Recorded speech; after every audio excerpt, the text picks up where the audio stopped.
Hello, I'm Angela Barranco, Executive Director for North America at Climate Group. We're hosting the U.S. Climate Action Summit in Washington, D.C. on April 19th, and we're bringing together the foremost climate experts in the U.S. from policy, government, and business. We want to facilitate a conversation where real change, accountability, and progress is possible. Today's conversation is all about how climate action and deals get made. What is the secret art behind making a climate deal? Today, I am so excited to speak with Maryland's Secretary of Environment, Serena McIlwain. Secretary, thank you so much for joining us today. Thank you. So happy to be here and have this conversation with you. Well, let me go ahead and jump in because I know we have a lot of things to cover. But first, I want to know a little bit about how you're working with the legislature to really advance your incredible climate goals in Maryland. And I know you have a tremendous story to share with us about the great collaboration. Yes, I'm so lucky. I have to tell you, here in Maryland, I have a great relationship with the Maryland General Assembly, as well as really all Marylanders and all the state governments. But in particular, when it comes to climate legislation, they are really committed to what we're committed to, and they get it. They understand that we need their support to help us with us trying to meet our climate goals. And not only that, they are really a part of the solution here in Maryland. Just last year alone, they created a new legislation called the Climate Solutions Now Act. And in that new law, we're required to reduce greenhouse gas emissions by 60% by 2031. And that's really aggressive. When you look at other states like California, it's almost as aggressive as California. And so that says a lot about what the legislators are thinking about and how they feel about climate change. And of course, we're on track to reduce greenhouse gas emissions also by 2045 in total. But that just shows that's a testament of the kind of relationship that we have built with the Maryland General Assembly and how they feel about what we're doing when it comes to climate change. And it's all based on equity and strengthening our economy. So together, just working together, we're going to do a lot here in Maryland, and I couldn't be more thrilled. I mean, that's incredible, and we're so lucky to have you there too. And Thank you. I think one of the critical parts of compromise, right, and of bringing large groups of stakeholders like you do every day together on this issue is managing different opinions. So how do you do that? What is the art of bringing all of these folks together to make a climate deal? That is a very good question, and it's important. And I have to tell you, in my experience, it's so much easier to bring everyone together and have these very complex and different conversations when it comes to climate solutions, because everyone has an opinion on what we should do and how we should do it, what's relevant, what is not relevant. And so I usually think of a strategy for compromising in three ways. One, we make sure that we have open communications and open collaboration, right? So that we can have those conversations with the right people.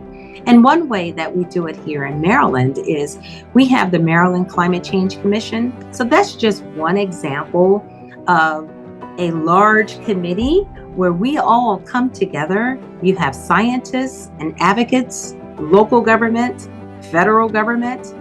It's bipartisan coalition all together. And we come and we talk about really difficult, tough issues and ideas when it comes to climate change. And it works. So just bringing us all together in one space where we can be open and free to have the conversations, it's really critical. The second piece of that puzzle is we base everything on science. And when you're having these, again, these really tough conversations, when you're basing your decisions on science and data, the conversation shifts a little because it's hard to debate facts.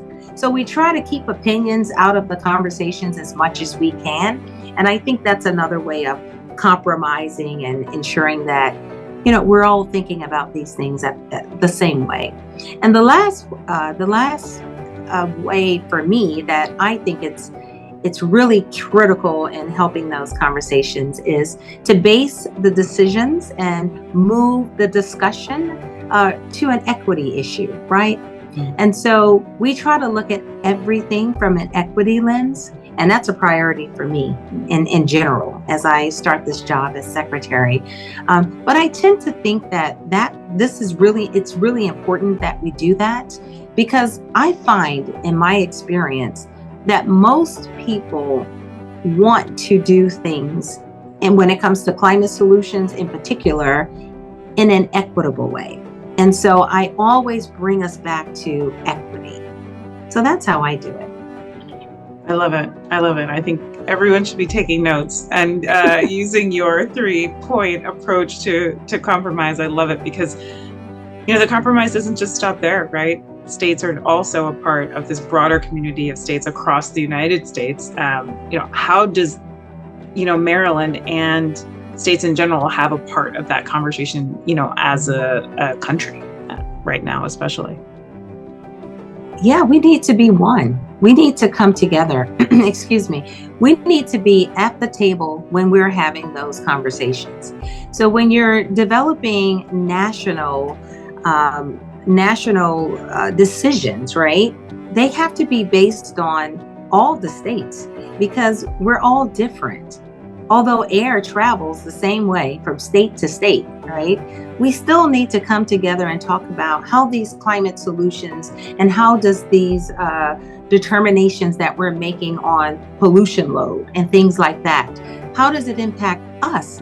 And all of us, all states, we have so much experience and so much progress that we've made, that bringing those ideas to the table, showing how we've been able to do certain things, use technology, increase the economy through technology.